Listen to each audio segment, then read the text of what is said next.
frase, no me atrevo a decirla. Maripili, ¿cómo hago para decirla?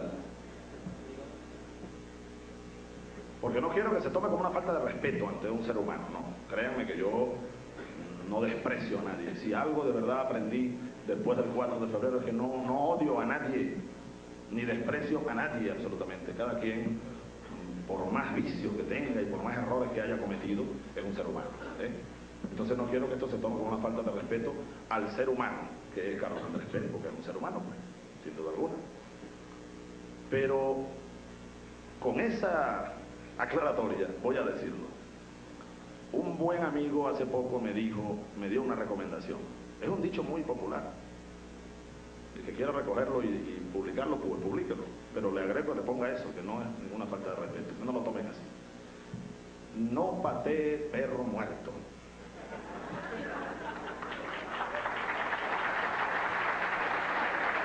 Esa es la expresión, que fue un consejo. Sin embargo, entonces ahora contextualizo, ¿no? Es verdad que Carlos Andrés Pérez, respetando, repito, su condición de ser humano, es fiel representante del sistema político que se instaló en Venezuela el día que la cúpula ADECA, aliada con una cúpula militar de manera ilegítima, dieron un golpe de Estado al general más demócrata o al presidente más demócrata que ha pasado por el gobierno venezolano en este siglo, que se llamó el general Isaías Medina Angarita. Allí nació el modelo ADECO de hacer política. Ahí nació la corrupción, ahí nació toda esta confabulación contra un país. El país venía saliendo del gomecismo. El país venía abriéndose de manera progresiva hacia una democracia. El general Medina en plena Guerra Fría había legalizado, para que tengamos una pequeña idea, recordemos esto, Isaías Medina, general formado en el gomecismo, en plena Guerra Fría, legalizó el Partido Comunista de Venezuela. ¿No fue así, Luis Miquelena? Luis Miquelena fue actor. Yo eso lo conozco porque he leído la historia, Luis la vivió. Sí, Luis estaba en las calles de Caracas ese día.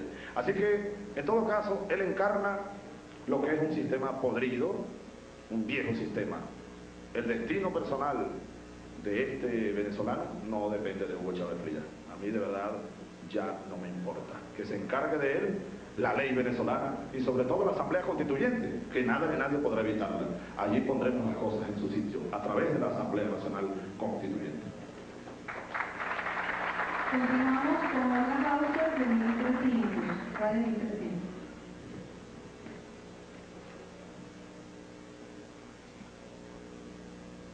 Muy buenas a todos. Me he sentido muy feliz y complacida de lo que usted ha hablado, señor Hugo Chávez, porque efectivamente estamos en un clima totalmente trópico. El caos más absoluto se ha apoderado de Venezuela. Y esto, a pesar de que suena una mala noticia, es una excelente noticia. Es la gran noticia que todos nosotros tenemos en este fin de siglo y principios del milenio. Es la gran noticia que todos nosotros tenemos cuando usted opta por la presidencia en unas últimas elecciones de siglo y las primeras elecciones del tercer milenio. Entonces, esta entropía, la buena noticia que tiene, que es este caos donde usted se va a desenvolver, que es lo que lo va a impulsar a usted a poder hacer la gran reforma que yo sé que usted va a hacer por y para Venezuela. Entonces, mi pregunta es, Hugo Chávez, como presidente, ¿qué nos va a dar para restablecer la ecología humana en cada uno de nosotros, los que habitamos Venezuela? Bien, interesante reflexión, la situación entrópica. Y la entropía, lo sabemos, es el estado previo a la muerte de algo. La entropía, el viejo sistema está entrópico. Lo que viene es la muerte, está muriéndose. el sistema político de punto fijo.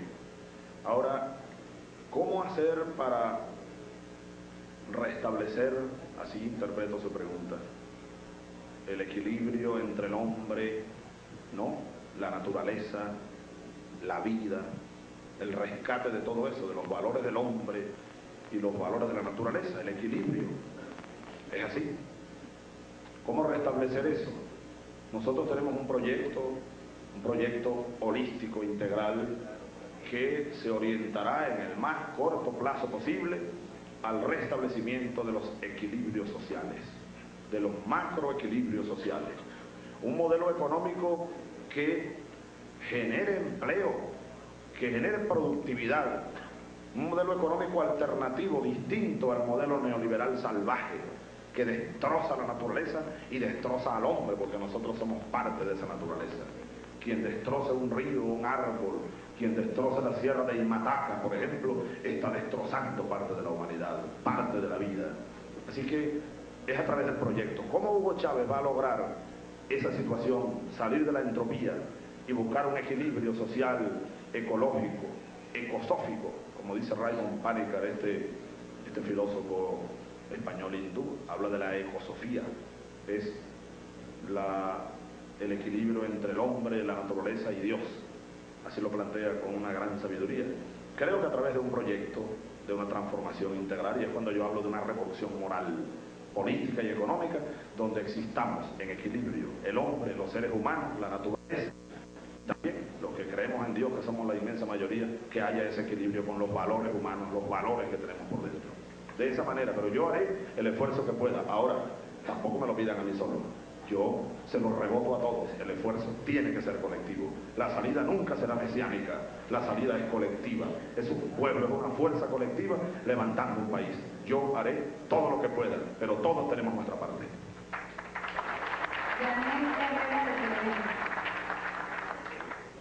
Candidato, el Congreso que se acaba de elegir concentra fuerzas encontradas, la Acción Democrática, Quinta República y Proyecto Venezuela.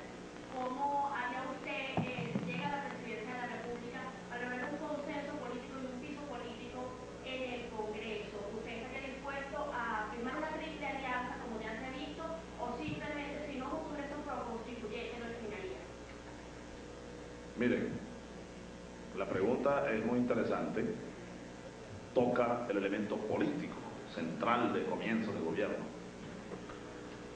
El Congreso recién electo, por supuesto, nosotros así lo anunciamos al país, nuestros candidatos que han sido electos al Congreso, pues llevan nuestro aval, sin duda alguna, y de buena parte de nuestra población. Pero ese Congreso debe ser de naturaleza pro-constituyente. Por cierto que muy buena tu respuesta, Germán Escarrán, a la lamentable declaración, pero no, yo no esperaba mucho más de eso, de estos académicos, algunos de los académicos de la Academia de Ciencias Jurídicas, ¿no?, y Políticas, y ahora pretenden continuar, y por eso yo lo denuncié entonces en la misma academia. Ustedes recuerdan, yo fui a la Academia de Ciencias Jurídicas y Políticas a denunciar el intento de fraude constitucional, y ahí está confirmada la tesis. Poco a poco se van descubriendo verdades. Ahora se pretende decir, o algunos quieren plantear, que ya no hace falta la constituyente porque el Congreso que se eligió es la constituyente. Fraude, engaño, ese intento de fraude, claro que también lo derrotaremos. Mira, por supuesto que la composición del Congreso, por más fuerza que nosotros hicimos, ¿no?, porque la hicimos en todas partes para impulsar nuestros candidatos, y además impulsarlos de otras maneras, dentro de las tantas limitaciones que el mismo proceso nos impuso. Pero sin embargo, con el método que hicieron, el método electoral de elegir un parlamento, los resultados tienen que ser parecidos. El método que hizo el pacto de punto fijo, el método matemático, el que quiera búsquese algún experto matemático o el que tenga curiosidad por la matemática y póngase a evaluar el método de elección al Parlamento. Ese método combinado de uninominalidad y de listas, ¿no? Está diseñado matemáticamente para mantener las fuerzas en equilibrio. Esa composición final del Congreso no expresa la realidad política del país, porque por el camino, con métodos matemáticos sofisticados, bueno, ni tan sofisticados, métodos matemáticos, se va filtrando la expresión de la voluntad popular. Por ejemplo, Caracas. Nosotros en Caracas más que duplicamos la votación, más casi triplicamos, dice Carlos Melo. Ahí están los dos senadores, Luis Miquilena y William Izarra. Casi triplicamos la votación de los demás grupos que son minoritarios en Caracas. Claro que un sistema electoral debe garantizar la representación de las minorías, pero esa es otra cosa, porque el método electoral instalado y que habrá que demolerlo a través de la Asamblea Constituyente e instalar un método que recoja de verdad la expresión política real, cambiarlo, ese método no le da representación a las minorías realmente, sino que le asegura dominio a esos sectores del Pacto de Punto Fijo. Concretamente, aquí nosotros ganamos todos los diputados uninominales en Caracas. Es así, ¿verdad, Müller? Todos, 7 creo que somos. 7 circunscripciones y las 7 las ganamos. Pero ¿qué ocurre? Que por el método electoral que está establecido por las cúpulas, si Quinta República, el Polo Patriótico, ganó una circunscripción como Aristóbulo, por ejemplo, Aristóbulo creo que fue el que sacó más votos, ¿no, Aristóbulo? El diputado con más votos en toda Venezuela. Aristóbulo Iturri, felicitaciones, Aristóbulo. De verdad. Aristóbulo, nosotros arrasamos en la circunscripción de Aristóbulo.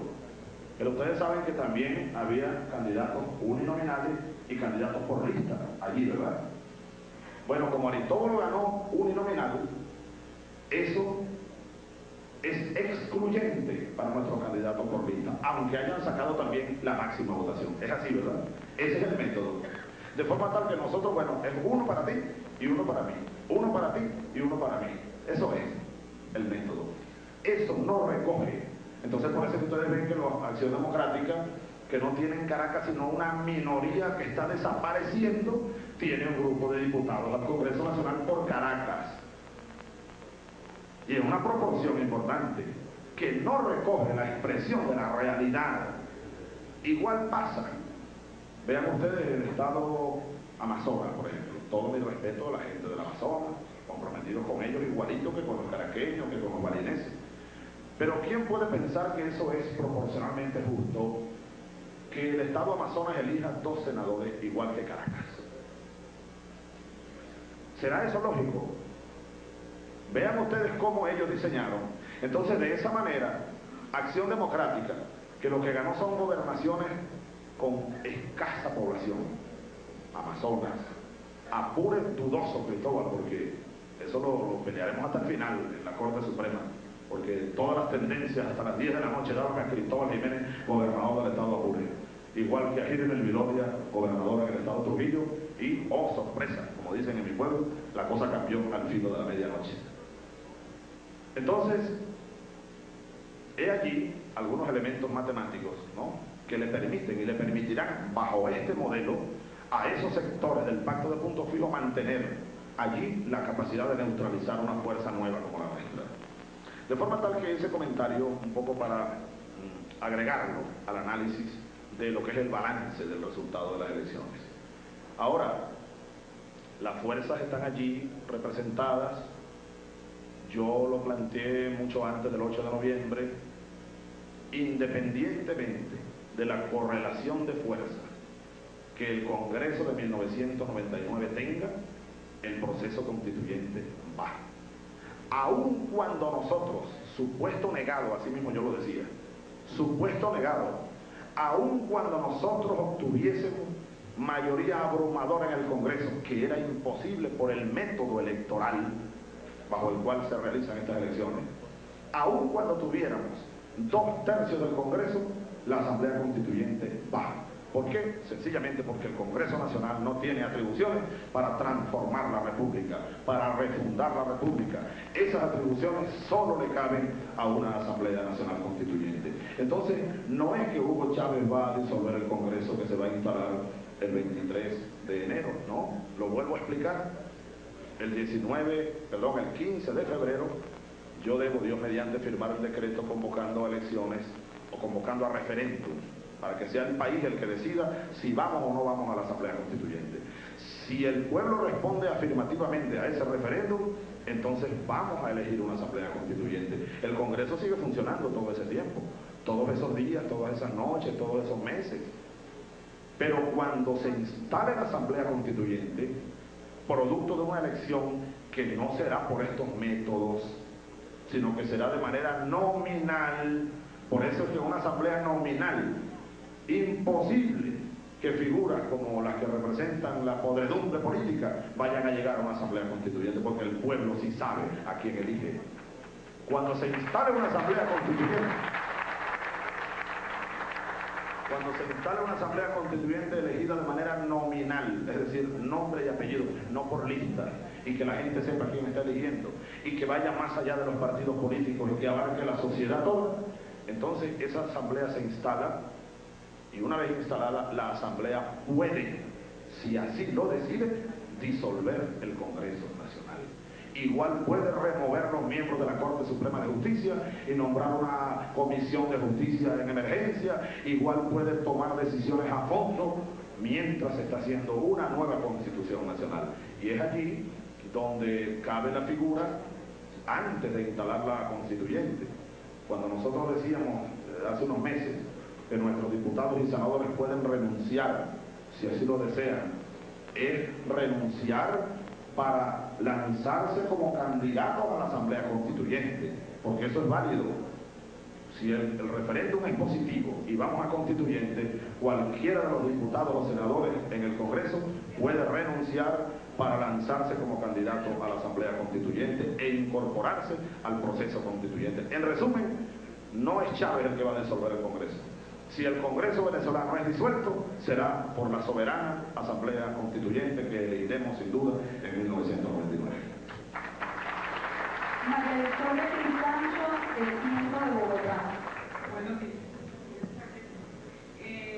Candidato, si esta Asamblea Constituyente dice que va a convocar a referéndum el día 15 de febrero, si ese pueblo que usted dice soberano decide que no, le dice un no a la Constituyente, usted perdería hipotéticamente su piso político, porque todo su discurso electoral ha sido hacia la Asamblea Constituyente. Entonces usted estaría dispuesto a renunciar. ¿Usted renunciaría si no tiene ese piso? Si el pueblo venezolano decide no a la Asamblea Constituyente, no, yo no renunciaría. Yo gobernaría, aquí están estos gobernadores, que son 8 gobernadores, una fracción que es la más alta que hay en el Congreso Nacional, porque eso es bueno evidenciarlo. La primera fracción que hay en el Congreso Nacional es la del Polo Patriótico, por encima de la de los demás partidos. Acción Democrática está en segundo lugar, COPEI en tercer lugar, Proyecto Venezuela en cuarto lugar, y de ahí hacia abajo, bueno, los sectores minoritarios. Así que si el referéndum, para mí ese es un supuesto negado, pero vamos a suponerlo. Si el país dice que no al referéndum constituyente, pero yo estoy seguro que más del 80% va a decir que sí, pero supongamos que no, pues igual asumiremos el compromiso, seguiremos en la lucha, seguiremos proponiendo el proceso constituyente, nos estancaríamos en el proceso constituyente, nos estancaríamos en la segunda fase, pero para seguir impulsándolo, porque la historia no la decretamos los hombres, los procesos nosotros tratamos de acelerarlos y de eso se trata. Estamos acelerando un proceso, pero los procesos van marcando su propio ritmo.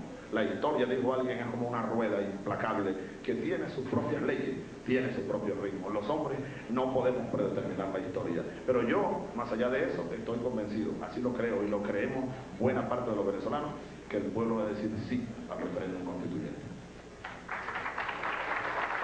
Ramón Medina, diputado del Oriente.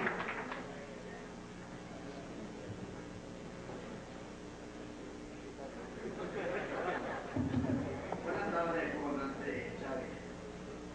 Si las elecciones del 6 de diciembre le otorgan el pasaporte para entrar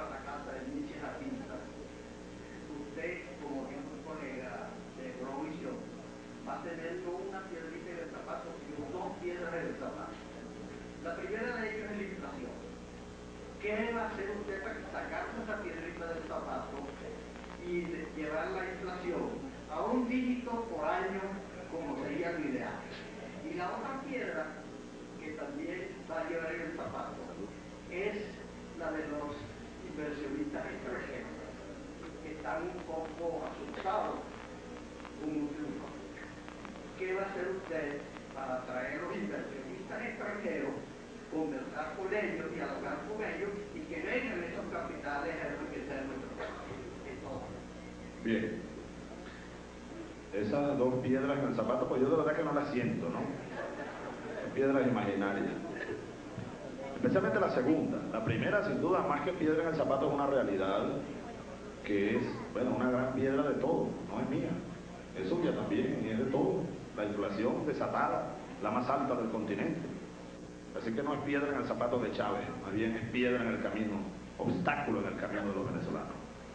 Tenemos que echarla, tenemos que reducirla. Ahora, en cuanto a los inversionistas, yo he venido conversando con ellos, con diversos inversionistas. Hace unos días conversé de nuevo, la semana que viene tengo un encuentro con ellos. Debo hacer un viaje en los próximos días a Colombia, debo conversar con el presidente. Hoy me llegó la invitación y la he aceptado, por supuesto, a ir a Bogotá a una conversación con el presidente Pastrana y a una intervención en el Congreso de Colombia. Igual tengo la invitación de ir y voy a ir en los próximos días, uniendo este viaje muy rápido de un día, 2 días máximo, a conversar con el presidente de Panamá, el Toro Valladares, y con sectores inversionistas de estos dos países, pero no solamente de estos dos países. Hemos conversado con inversionistas de todo el mundo, explicando cuál es nuestro proyecto y haciéndoles un llamado, y yo creo que el mensaje va calando, así nos han hecho saber por muchas vías. La gente se ha ido convenciendo que Hugo Chávez no es el ogro que pintan mis adversarios, no es el que va a hacer expropiaciones o a cerrar la economía, no, nada de eso. Nosotros tenemos un proyecto económico muy serio, muy acoplado a este tiempo que nos circunda, y necesitamos para ese gran proyecto económico inversiones internacionales en diversas áreas: petrolera, petroquímica, metalúrgica, agroproductora, agroindustrial, turística, en la microempresa, la pequeña empresa, la mediana empresa, el impulso de la educación, la investigación científica y tecnológica, el impulso de la salud, etcétera. En la infraestructura hay que construir un plan ferroviario nacional, por ejemplo. ¿Y qué interés mostraron inversionistas desde Francia hasta Alemania por el plan ferroviario que nosotros vamos a impulsar? Así que más bien yo creo que ese supuesto miedo se está transformando en un sentimiento, en una certeza de inversionistas muy serios de que aquí lo que viene es un gobierno serio, y además de eso que tiene un gran proyecto de desarrollo nacional que les interesa mucho a ellos. Y por otra parte, que nosotros vamos a acabar sin duda, como lo vamos a hacer, con la corrupción que genera una profunda inestabilidad, con la inestabilidad jurídica.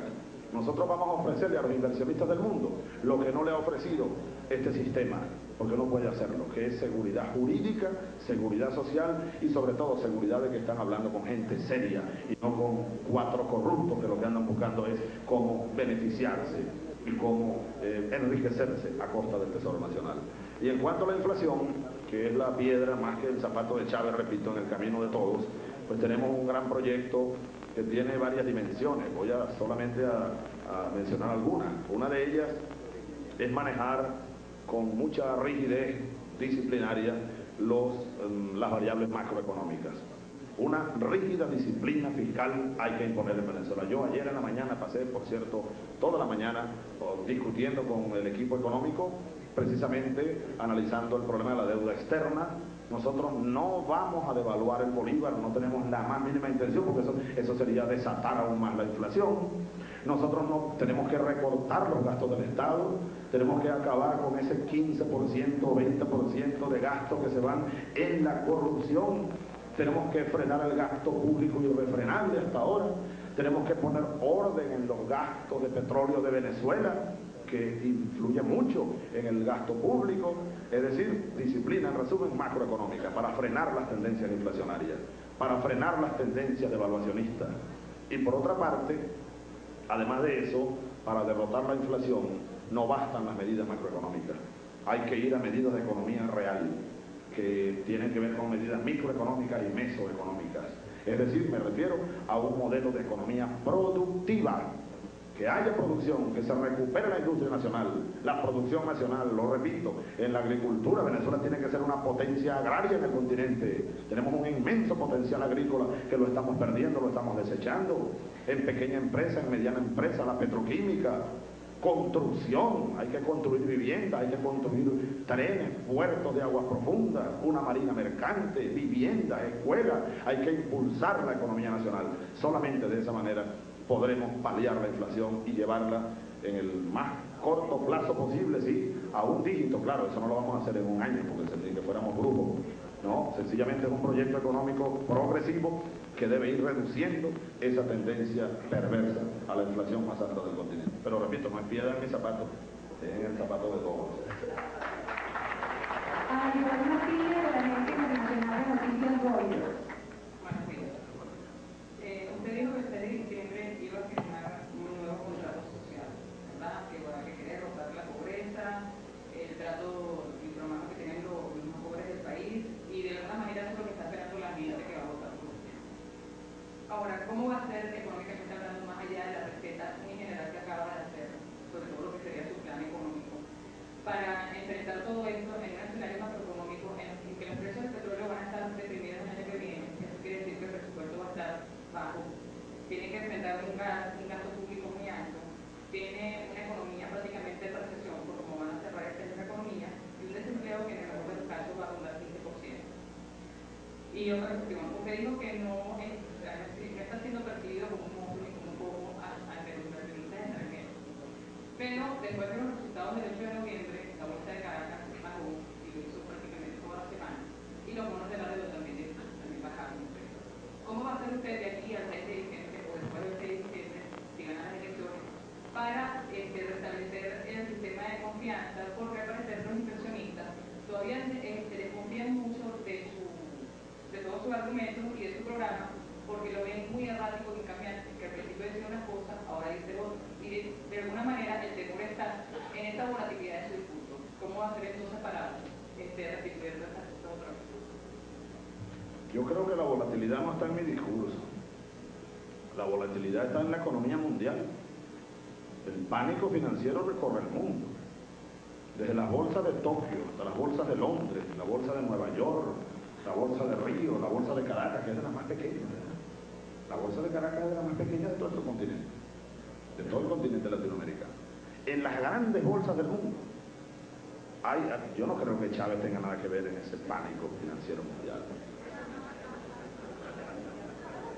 Absolutamente para nada. No podemos caer es una tendencia, ¿no? Claro, inducida. Es una tendencia inducida fundamentalmente de núcleos políticos interesados. Bueno, que si cayó la deuda venezolana, que si cayó la bolsa de Caracas. Igual cuando se recuperó la bolsa de Caracas hace unas semanas atrás, dijeron gracias a Dios porque Chávez cayó en las encuestas. Entonces ahora la bolsa se recuperó. Fíjense ustedes lo que llama Ramón Pillango en un libro que yo recomiendo mucho, lo leí hace muchos años y lleva varias ediciones. Aquel libro donde Pedazo escribió un artículo, una ilusión de armonía. El primer capítulo él habla, Ramón Pillango, el director del 10, sobre el peligro de las terribles simplificaciones. Es una tendencia de que hay una realidad muy compleja, entonces mucha gente pretende explicarla con un nombre, Chávez.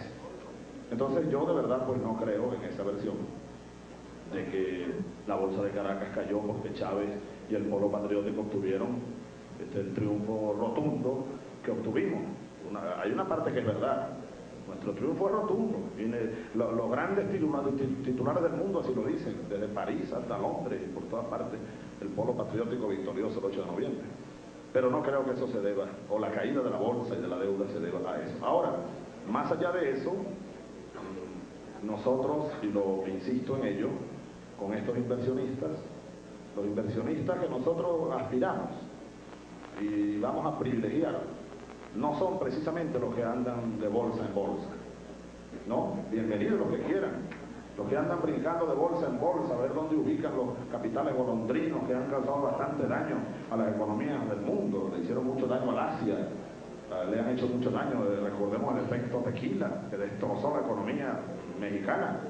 Nosotros a eso no le damos prioridad, así que si es que tiene razón esa especulación de que ellos están asustados, bueno, el miedo es libre. Ojalá que no se sigan asustando, porque eso no es bueno para la salud. Pero nosotros vamos a privilegiar, y esos inversionistas no andan para nada asustados, son los inversionistas de la economía productiva. Inversionistas que quieran venir, y ya repito, estamos haciendo contactos con Didaco Bolívar, por ejemplo, hemos estado hablando en estos días recientes, ¿no?, de un gran proyecto de Aragua, donde vamos a traer capitales europeos, norteamericanos, para hacer un gran proyecto que ya anunciaremos pronto en Aragua, ese gran polo que vamos a impulsar en Aragua, como en muchas partes del país, para construir el puerto de aguas profundas allá en el Golfo de Venezuela. Arias Cárdenas hace poco fue a Europa, y ya hay un estudio para comenzar pronto, y yo estoy comprometido con ese puerto de aguas profundas en el Golfo de Venezuela. Igualmente, el estudio para construir el puerto de aguas profundas en el Golfo de Cariaco. Ahí nadie está asustado. Más bien andan por allí, bueno, buscando contactos y a través de las embajadas. Yo me he reunido aquí en Caracas, bueno, con casi todos los embajadores de todo el mundo. Desde los chinos hasta el norteamericano, el embajador de los países. Hace poco almorcé con los embajadores de la Comunidad Europea. Todos están interesados en promover las inversiones porque saben que lo que va a comenzar en Venezuela el próximo año es un gran proyecto que requiere de inversiones productivas, el plan ferroviario, el proyecto agrícola. Ahí está Irán Gaviria, presidente de Acción Agropecuaria y coordinador del Polo Patriótico, del Consejo Patriótico. Tenemos y estamos haciendo el llamado a las grandes inversiones, por ejemplo, para el riego.